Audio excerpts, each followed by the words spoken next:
Gamers! Tallen here, and Pokemon Legends Arceus is finally upon us. Now, the big question, and I mean the big question on everyone, yes, including you, on everyone's mind is, how was the game? Is it good? Average? Bad? How has the game changed? Is the story any good? Do the graphics hold up? Does it make our poor little Switches burst in the flames? Not gonna lie, I had that little fear of myself when I originally saw the concept for this game. Well, seeing how this is going to be a first impressions and early video review, we're going to answer all these questions for you and a few extra we're going to save for the video. Don't worry, there will be no story spoilers except for what has actually been shown in like the very first trailer, like, hey, there are Pokemon in it. Now, with that out of the way, grab a seat and some popcorn and let's talk about Pokemon Legends Arceus for Nintendo Switch.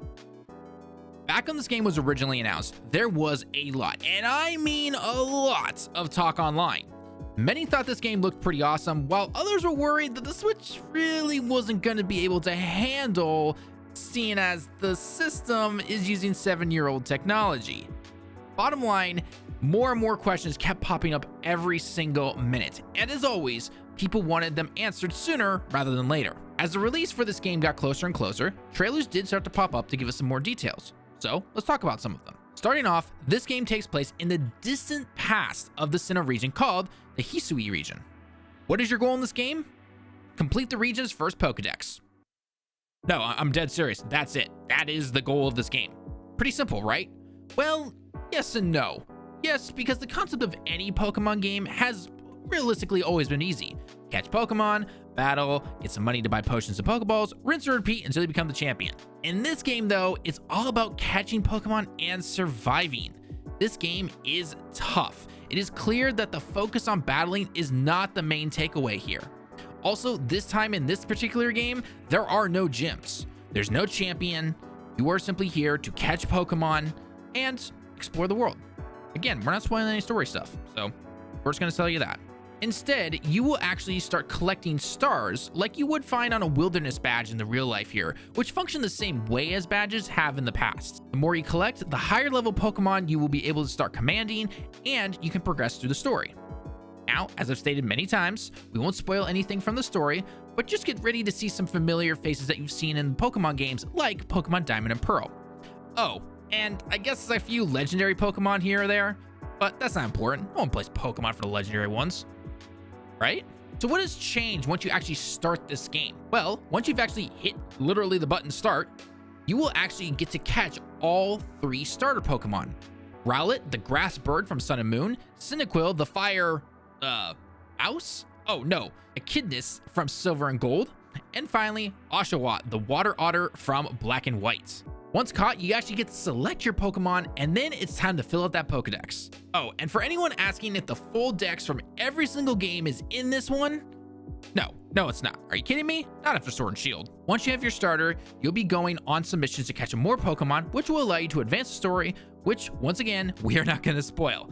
God, I feel like a broken record after this. Actually, this is one point that I did not mention at the very beginning of the video, but I want to mention now.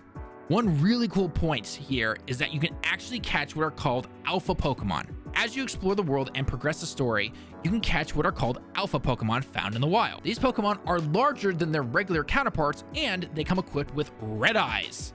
Ooh, spooky. They are actually pretty tough though, and they will beat you constantly into the ground. Not even joking. However, if you can catch them, not only will you have a very powerful ally for your team, but you'll also be able to find some really rare items with them, so be on the lookout. But like I said before, be very careful. Don't think your level 5 Cyndaquil is going to be able to take on a level 80 insert alpha Pokemon here. It's not. You will die. A lot.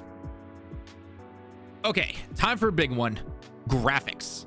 How are graphics on a machine that is using 7-year-old, almost 8-year-old components? Now, hold it right there. Yes, you. I'm pointing right at you, the one who's about to get out their keyboard and type, graphics don't matter as long as the gameplay is fun. Let me just say this. You are actually correct. To a certain point. If you have laggy animations on a main character that are skipping all over the screen, things like trees and buildings popping up right in front of you as you're trying to run around the open world, halting your movement, Pokemon popping in and out when they're required for story missions and so on, then yes, graphics do matter. And yes, I do realize that obviously some of those do sound like bugs, but regardless, they are graphical stuff to consider. Thankfully, and I mean thankfully, because this was one of my biggest worries when it came to this game, that does not seem to be the case with this game. Now, is this the best looking Switch game ever?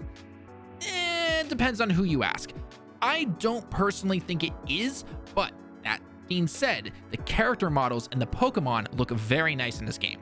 You can tell this is where the budget went, and it was absolutely the right call. However, it has to be stated, as for the background and the open world areas, it can be hit or miss. By no means a deal breaker, it's not terrible or anything, but you will notice a lot of popping pretty up closely sometimes as well in this particular game, especially with some Pokemon in the distance. I'm looking at you, 3-framed flying Pokemon number Alpha B7259. Again, those are some nitpicks though. The Pokemon have some absolutely amazing detail to them. It's just that the hills and the mountains and the trees, not so much. Again, not a deal breaker, but is hopefully something that can be improved upon for the next game going forward in the series. I mean, let's be perfectly honest here. The way that this game is already reviewing and everything, if the fans love it as well and it sells really well, this will be the new way Pokemon games going forward. Because yes, this is a main series Pokemon game. This was made by Game Freak, so it's gonna happen most likely. Oh, and one last little thing I have to mention as well. It seems that your fans on your Switch will get a little loud here and there in the game, but it will not be like a jet engine.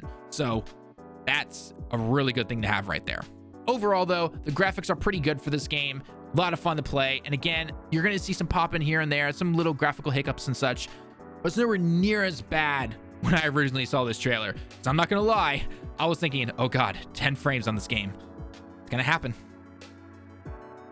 So with all that being said now, how's everything after 10 hours? Well, actually pretty good.